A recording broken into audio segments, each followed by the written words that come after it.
was asking you something first. And we've had a good time here at camp. We've made a lot of memories, and a lot of times passed, I know.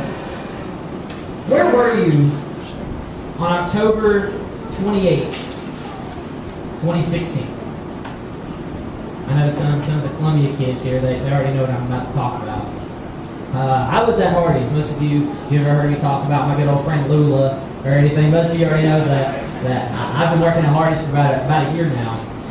And I remember I had asked off so I could get off early. There was something that was going on that night I wanted to go to. So I got off and got in the vehicle. My mom picked me up from work and my sister. And they're just sitting there just talking, just really politely. And I remember Katie turned around and she was like, "Hey Wes, do you know who, that is the Lord."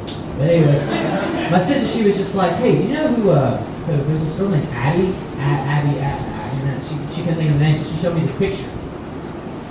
And I was like, "Oh yeah, I know Abby. I know who Abby is."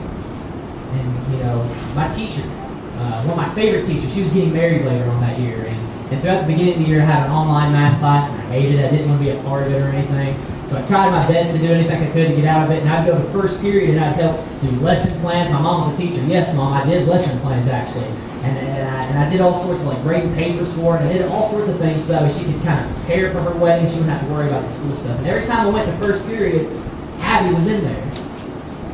And Abby, she was always taking selfies. That's the one big thing that I can remember. That she always was just messing with her hair, making sure she get the right angle. I mean, it was classroom lighting. She couldn't get that much good lighting. But I remember Abby. My mom asked me about, or my sister asked me about Macy. Do you remember who Macy is? I didn't know who Macy was. The person that showed me a picture was like, "Oh, Macy came to church." She had some friends that were part of my congregation. I was like, "Yeah, I've seen her around before." And then she asked me, "Well, you know Raquel, right?" I was like, "Of course I know Raquel." Me and Raquel were on the same track team. My first year of track, it's hard to believe, yes, this gut has ran track before, I know. I'm a pretty big old boy. But whenever I was running track, my first year, everybody welcomed me on the team. Like, you're going to do great, we're going to help you with your times, all sorts of stuff. My second year, I wanted to be the same example. And then Raquel, it was her first year, and I tried to comfort Raquel and talk to her and help her out in any way I could. I was like, yeah, I remember Raquel. Why? Oh, we were just wondering. So, I was like, okay. I guess they were talking about something came up. So, anyways, my mom and my sister, they're taking me to high school. I got off early because it was getting close to Halloween, and our art club. Yes, I was an art kid. Didn't know I was that interested, did you? But anyways, we were about to have a little party together. It was a build your own pumpkin kind of party. You got to carve your own pumpkin, paint it any way you want. And during that time, there was a football game. They were having fifth quarter, I think, thing kind of going on with the FCA. And I walk in, and everyone's silent. You couldn't hear a pin drop. Everybody was just there. And I didn't pay no attention. I was like, go on, kind of find my way to the school. And I get to the art room, and everyone's just kind of having fun. There's some bloody, scary movie going on. I think it was Texas Chainsaw Massacre, and everyone's just painting their pumpkins and carving everything out. And one of my good friends at the time, Kaylee, came down and she sat by me. She hadn't heard. No. They died. Okay. Who? Do you know who Abby is? Abby who? You know who Macy is, right? Which Macy are you talking about? Do you know Raquel? Yeah. Yeah, I know who Raquel is. See, in Adair County, there's this little separate part just away from the main city and everything. If that little part is snowed out, then the entire school is snowed out because so many people live back in there. It's so hard to get back out, in and out there. They were driving an ATV, and they didn't know where they were going. They were just driving, just having fun. Raquel was sitting in somebody's lap, and they were just going, having the time of their lives. They weren't looking, and they went right in front of a truck. I believe Abby was, I may be mistaken here, but I believe Abby was the one who was driving. She was killed on impact. I mean, just absolutely just hit her. Macy, I believe, was the one who, or maybe Macy was the one who was killed on impact. Abby was the one who was sitting in the passenger seat. Raquel threw Raquel out of the vehicle. Raquel landed on pavement. Was just, imagine taking a rag doll and throwing it out the window. That's what people had been saying had happened. and then, the vehicle caught on fire. People could hear scream. And that was it. It took about 3 hours for medical attention to come to Raquel. Raquel was the only one who was somewhat hopefully alive. And it took a good 2 to 3 hours for them to get in there. And our community suffered. I mean, as you can imagine, as anything like that would happen. And it wasn't until, graduation, senior night, they're handing out scholarships. And there was a scholarship where you had to talk about how you knew the girls and what kind of impact that those girls had made on your life. And a bunch of people put out the scholarship. It was a good scholarship. And finally, one of my friends, Kaya, won the scholarship. And Kaya goes on stage, shakes everybody's hand, thank you, did everything she could. And then she had to go to the top and take pictures. And as the next person got up to present the next scholarship, you could see, I believe it was Macy's family, walking behind stage and going to the top. I know we got a lot of parents here. Could you imagine that being part of your story? Having to be the one to say, talk about something like that. On Facebook, they have these things like life events. I may be young, but I don't know much about Facebook. Instagram, Snapchat, I'm good at it. Facebook, don't know nothing about it. But Facebook has life events. I have one on my Facebook for baptism when I was baptized. I have one whenever I graduated high school, and I have one when I'm going to Free Hardening here soon. And some of you older people have been married, and that's part of one of your life events and such. But imagine if you had to tell your life event.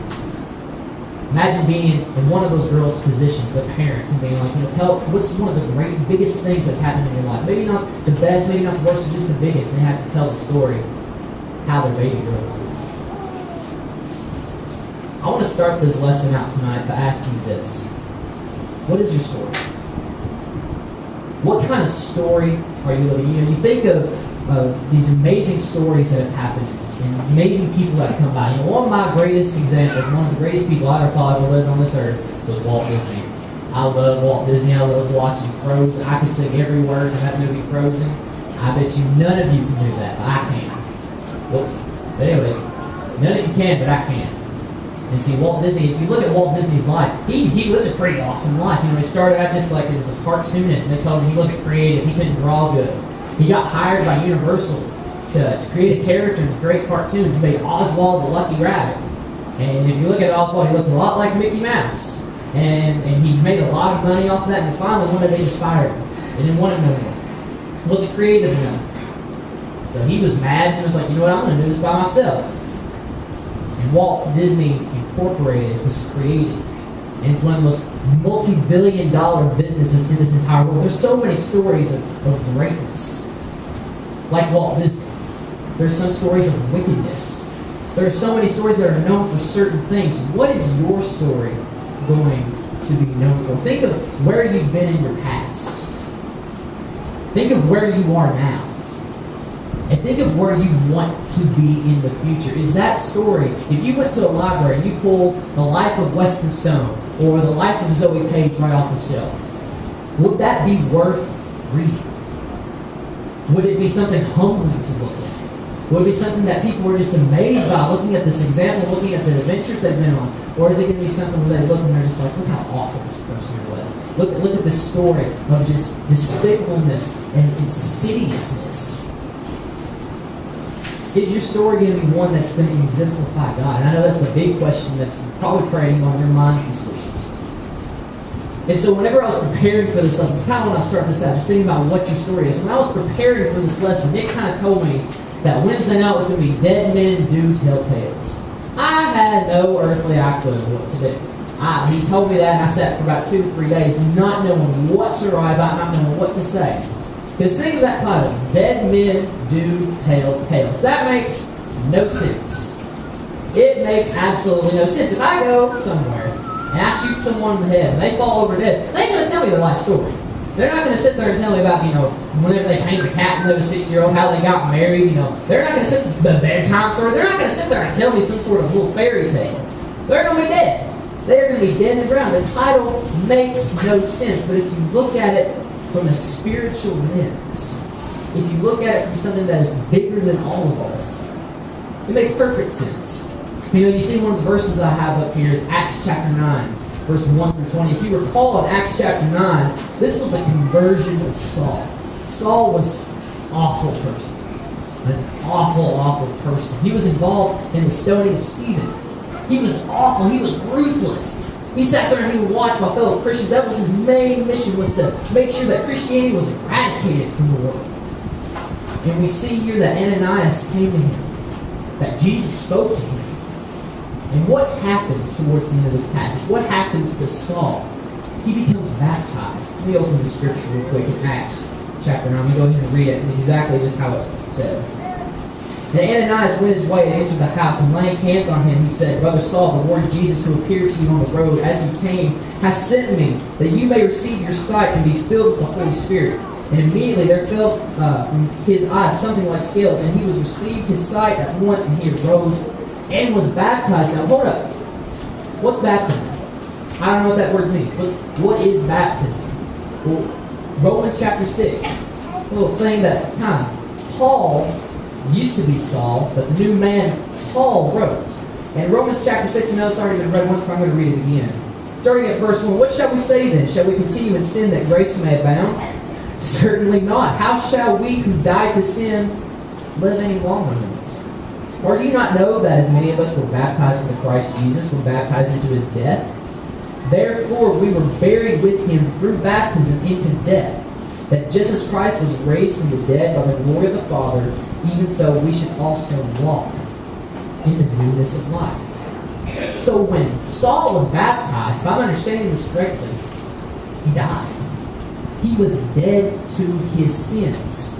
And if you go back to Acts chapter 9, I left off at verse 18. And immediately there fell something from his eyes like scales, and he arose and was baptized at once. Look at what happens in verse 20 here. Immediately he left to preach the Christ in the synagogues, that he was the Son of God. Paul knew he did awful things. Today most of us kind of studied a little bit of the things that Paul had done, but Paul had done some pretty terrible things. And when he died to his old self, he came back as a new man, and he went to tell the world. Said I wasn't going to keep it to myself about what the Lord has done in me. He couldn't keep it to himself. And from that point on, we see this giant odyssey throughout Acts and throughout all of these letters that he's written about his mission. Probably one of the greatest, as Nick Pace put it today, probably one of the greatest missionaries in the New Testament church. And so when you think about this topic, dead men do tell tales. It makes perfect sense.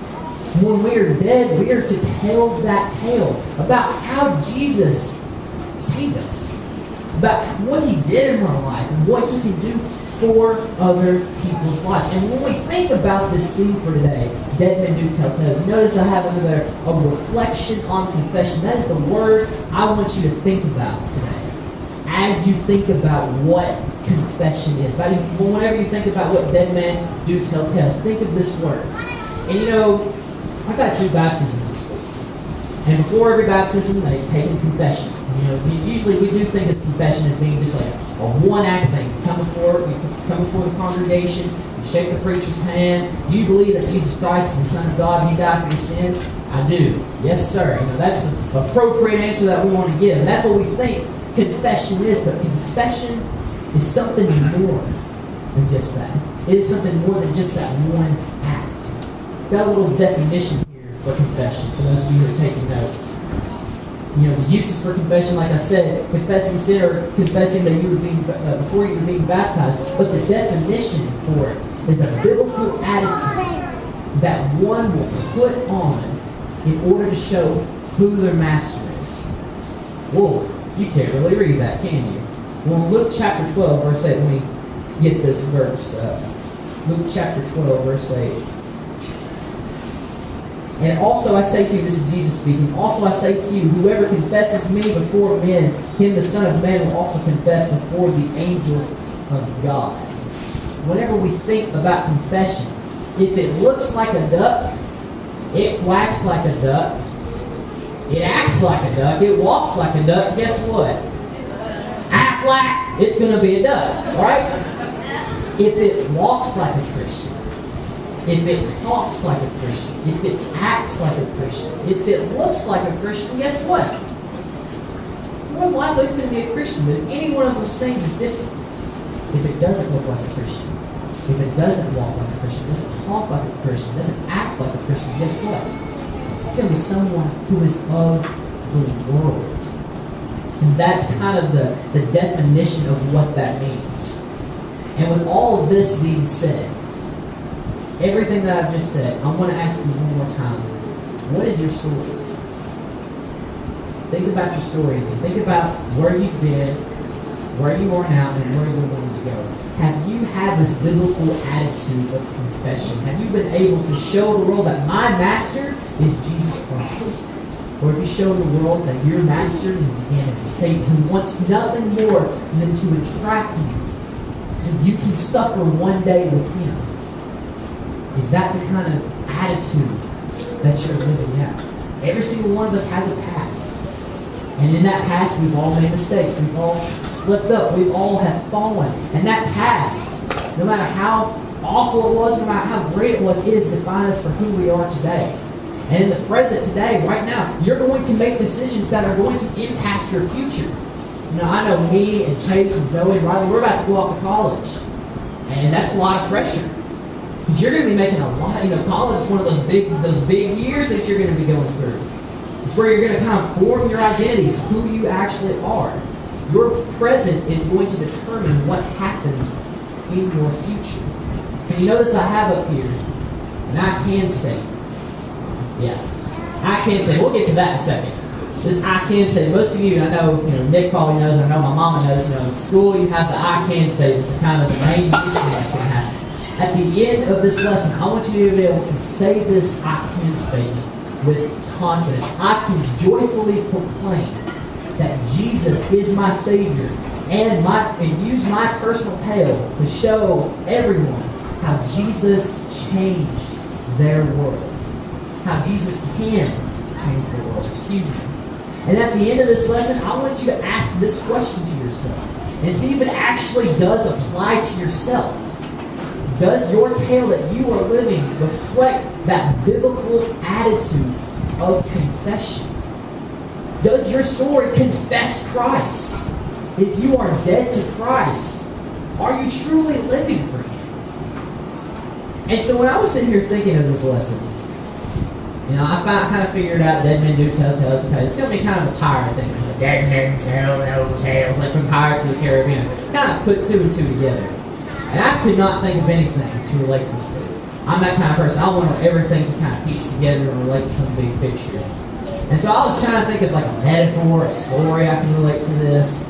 But everything I came across, I couldn't think of anything. And is Alan here?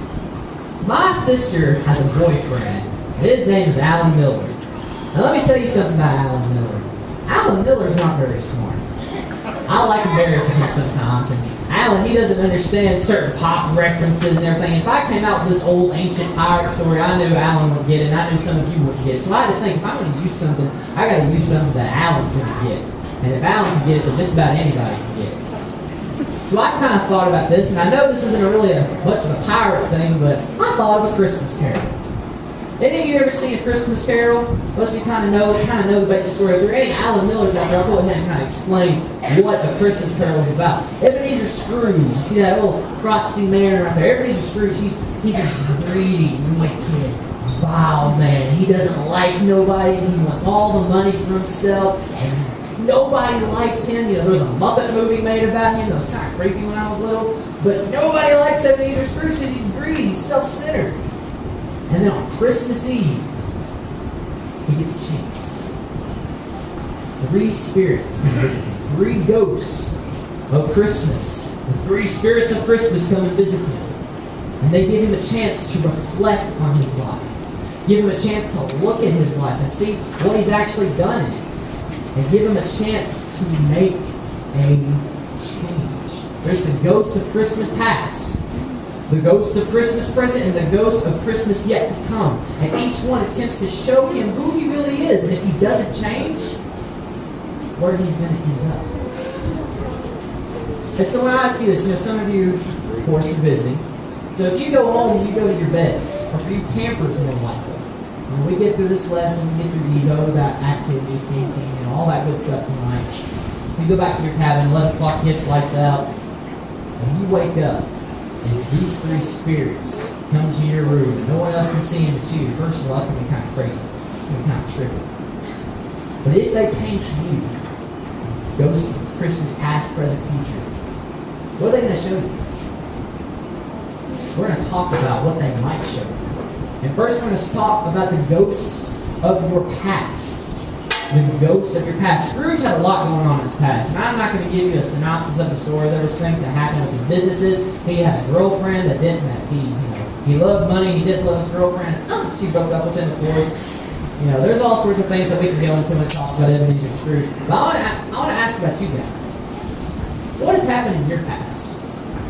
How many of us in here are perfect? Any of you in here perfect? None of you? How many of you have made mistakes? Let me ask that.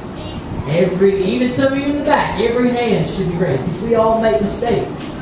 And when we look back at our past, we think of some good memories, but I think most of the times, we're like David Nancy's, we think of the mistakes that we made. The things that made us stumble, the things that we look back and we're like, why did I do that?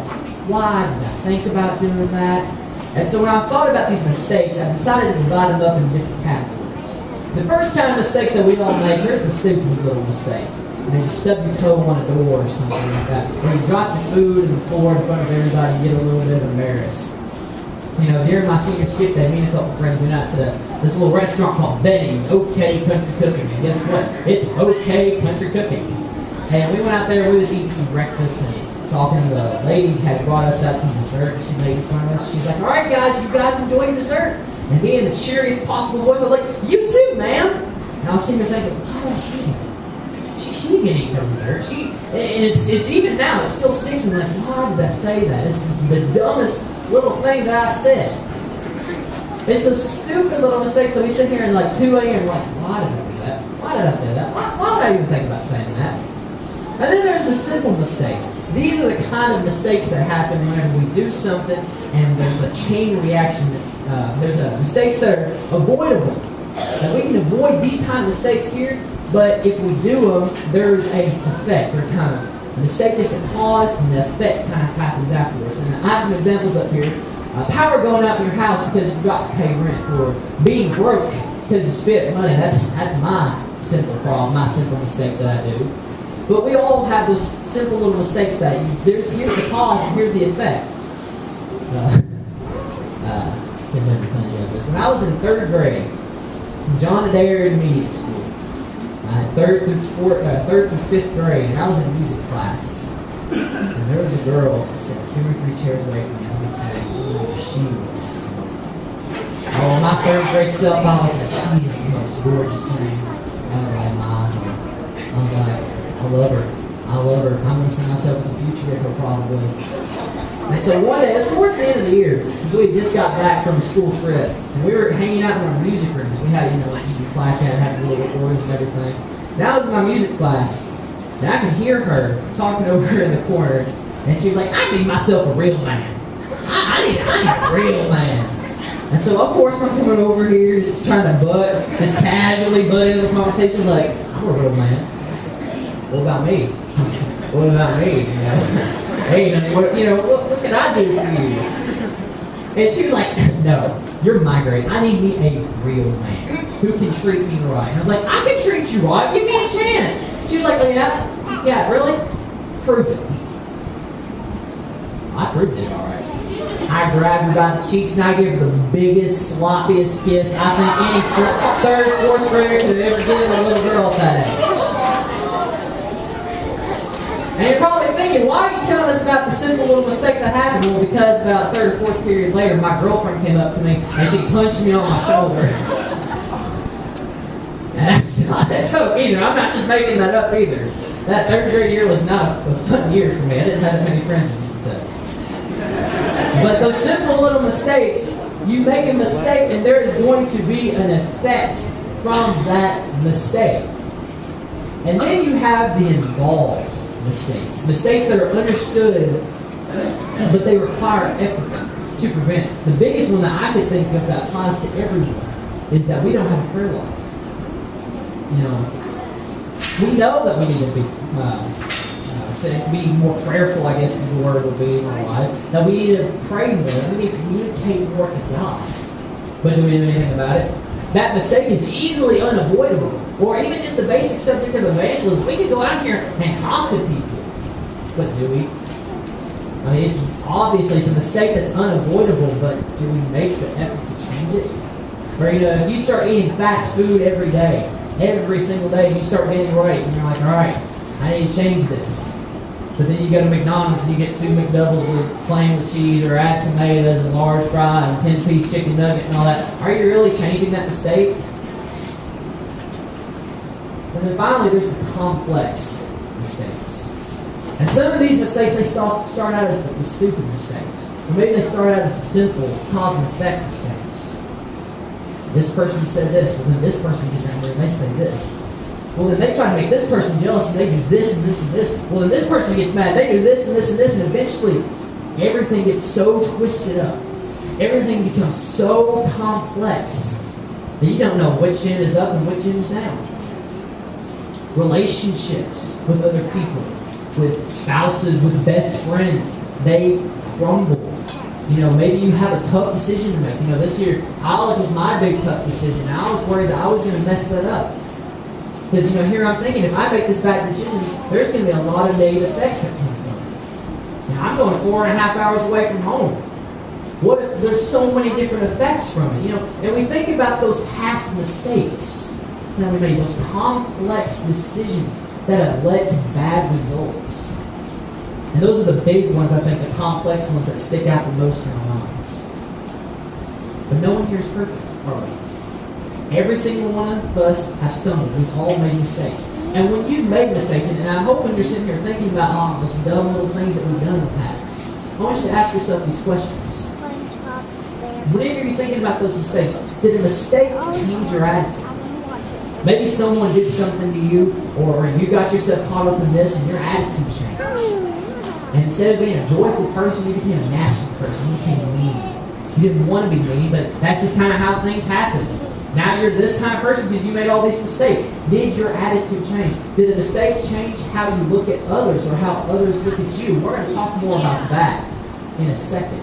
But especially how you look at others. You know, if someone makes a mistake, or maybe if you make a mistake and you look at someone who's judging you, like, oh, you did that? Some kind of Christian you are, some kind of good person that you are. What about a mistake that causes you to sin? How many of us have had mistakes that cause us to sin? I guarantee you every single one of us had a mistake that causes us to sin. And whenever these mistakes happen, did you forgive yourself or another person? You know, if you're involved in a huge, complex situation, did you ask forgiveness? Did you just go up to that person and say, you know what, I know that you've done wrong and I've done wrong. I'm sorry and I forgive you. Let's just move on from this. Did you forgive and forget? And have you made peace with your past? Most of us in here are New Testament Christians. But I guarantee you not every single one of us in here have made peace with our past. But have you? If you haven't made peace, if you know that sin is holding on to you and that it's tightening you up and you just cannot break free, let me tell you something. Let me tell you a little secret. Give your heart to Jesus. Jesus will take your heart, He will clean it, and your past will be a vapor. It will be nothing. You know, think about Paul. Whenever he used to be Saul, he did awful things. He died to that old sin. He died to that old man. And like I said earlier, he's the greatest evangelist that's ever lived. Whenever you think about your past, I want you to think about this statement. This is like the statement to sum up your past. When a man is dead to sin, they can use their past to show people where they come from and how Jesus can change their lives. You want to have a good Bible study with somebody? If you have a friend who's not a Christian, you want to sit there and you can have a Bible study, you know what you need to do? You need to go to them and you need to tell them about where he came from.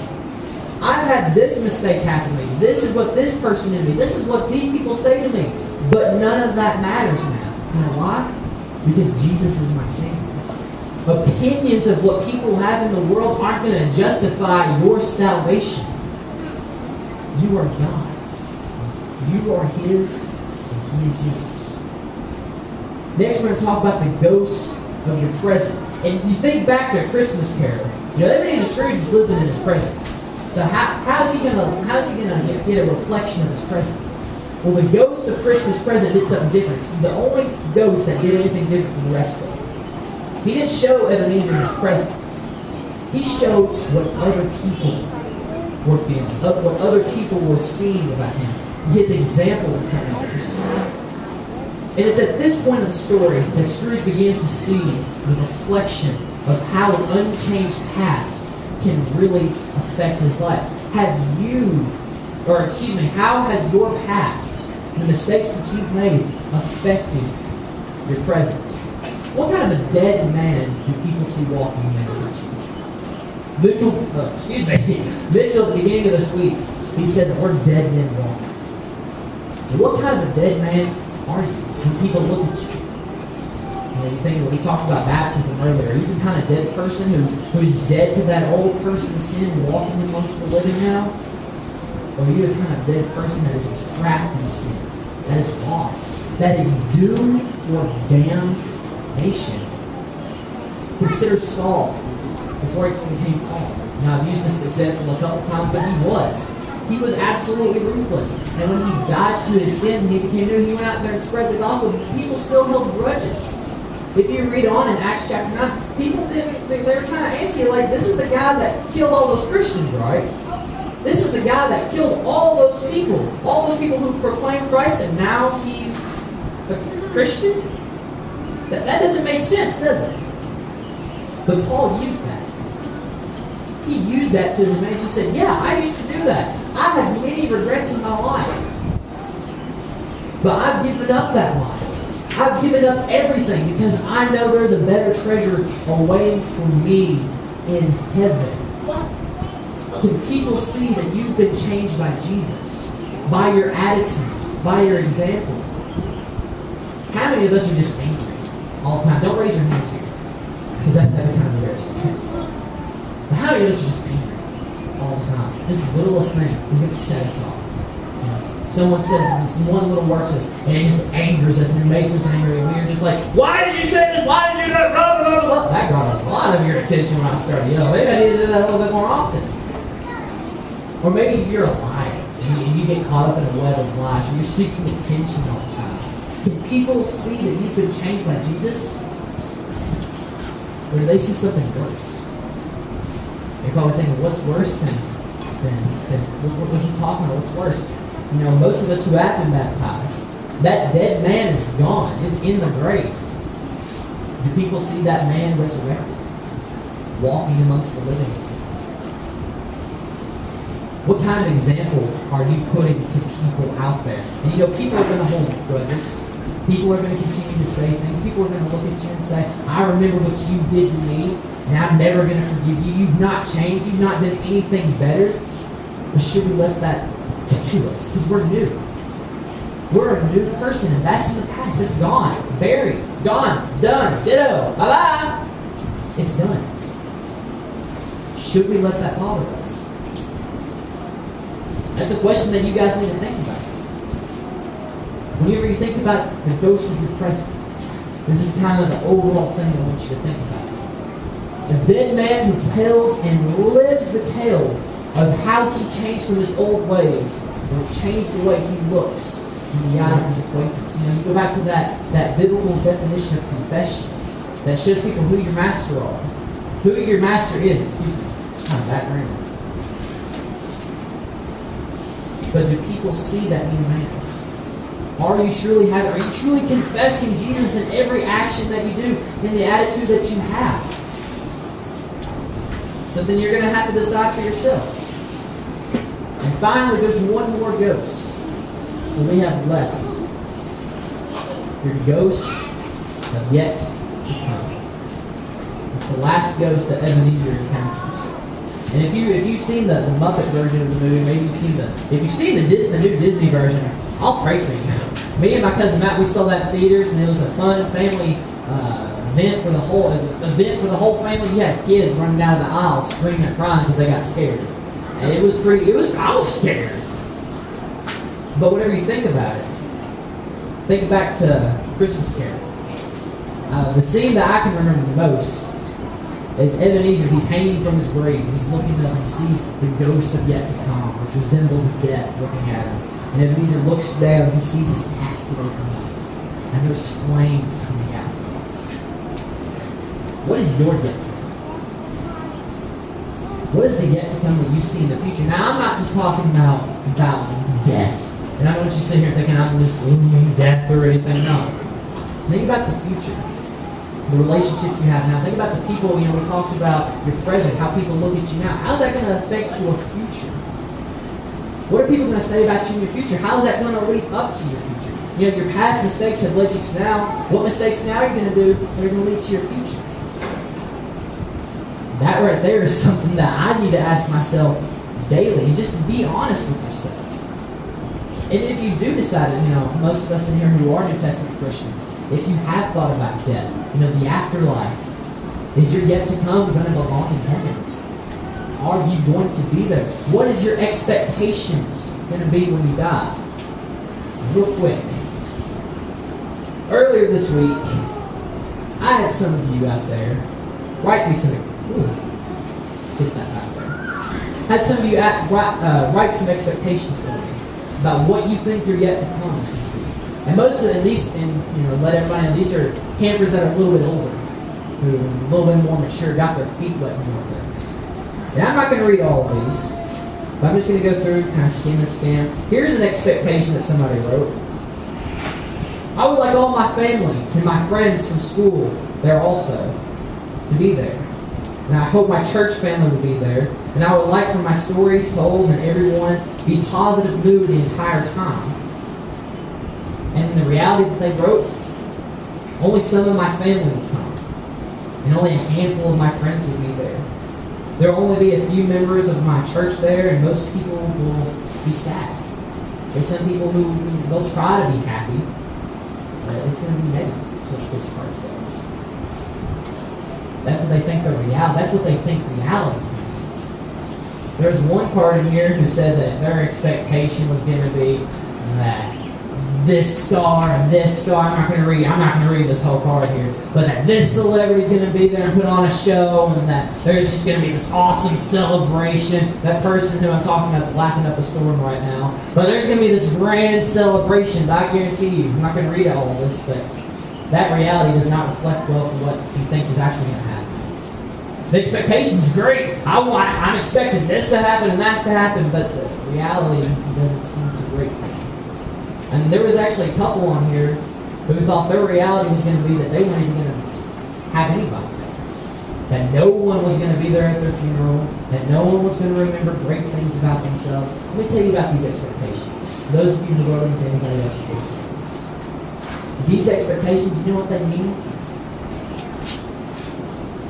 They mean nothing. All these expectations that you think is going to happen is going to mean nothing if you don't change.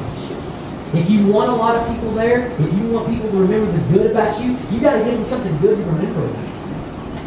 If you think that everybody's going to be negative, if you think that no one's going to come or no one's going to waste their time at your funeral, no one's going to. You set yourself in that mindset, it's not going to happen.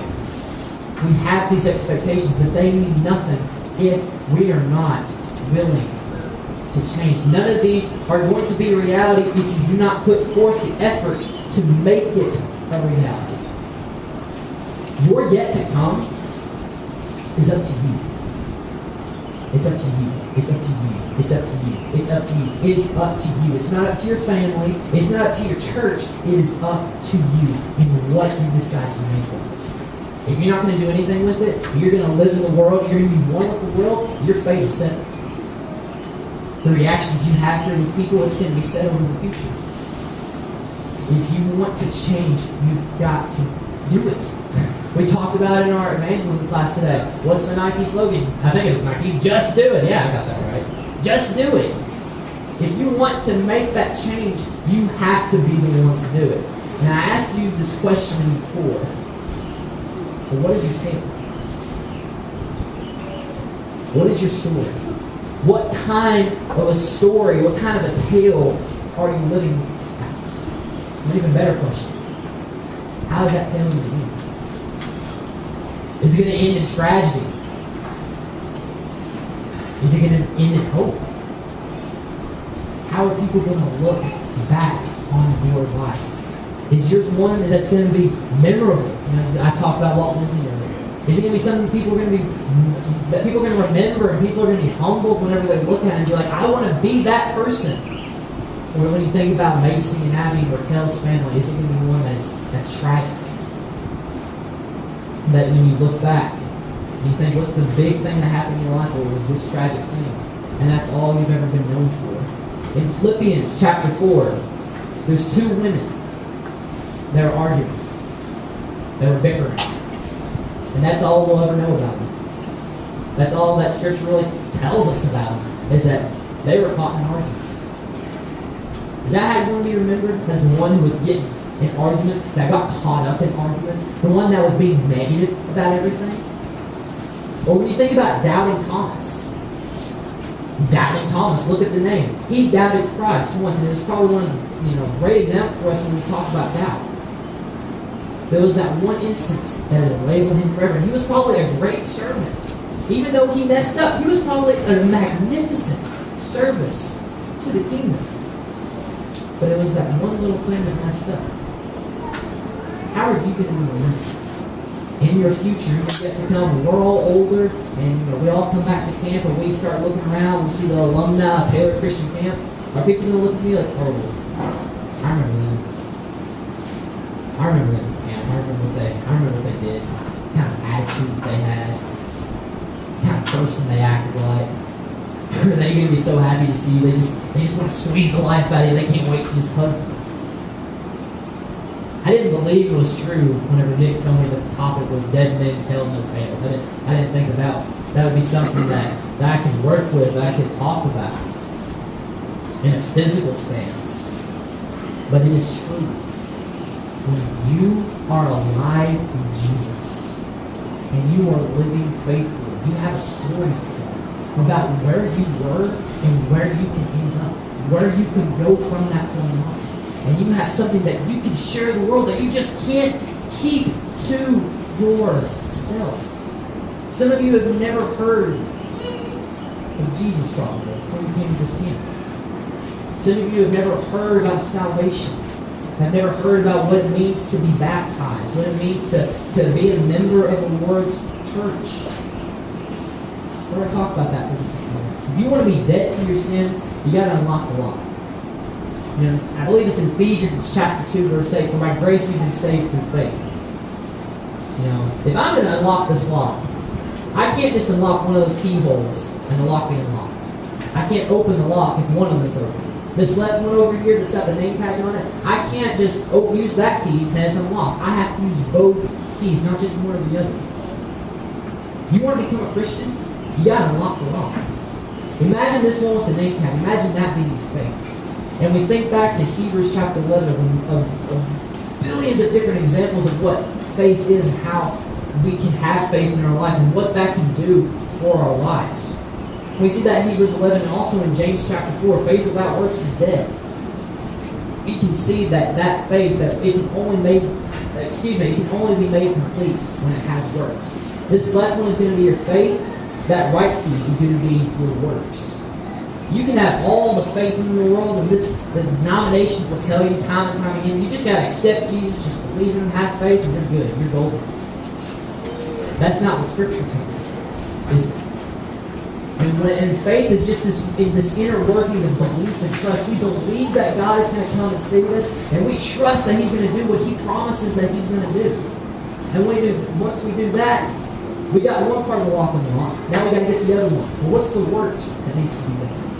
And we think back to Ephesians chapter 2. By grace you've been saved through faith. Well, whose grace? God's grace. How is that grace given to us? Through Jesus. And through that faith, you have to have faith, and then you have to have works. I go back to Hebrews chapter 11. All those people in Hebrews chapter 11, they did something because they had faith. And for a New Testament, for someone who wants to become a New Testament Christian, they have to repent of their sins. It's going back You know, if you ask for forgiveness, you're going down a path of sin, and you're walking down this road of sin. Forgiveness is just stopping. You're not going forward, but you're not going back. And you're very well tempted to keep on walking down that path of sin. But if you ask for repentance, and you're walking down this path, you don't just stop. You don't just ask for forgiveness. You turn around, and you go the other way, and you start living a godly life. We have to repent, confess. We just had an entire lesson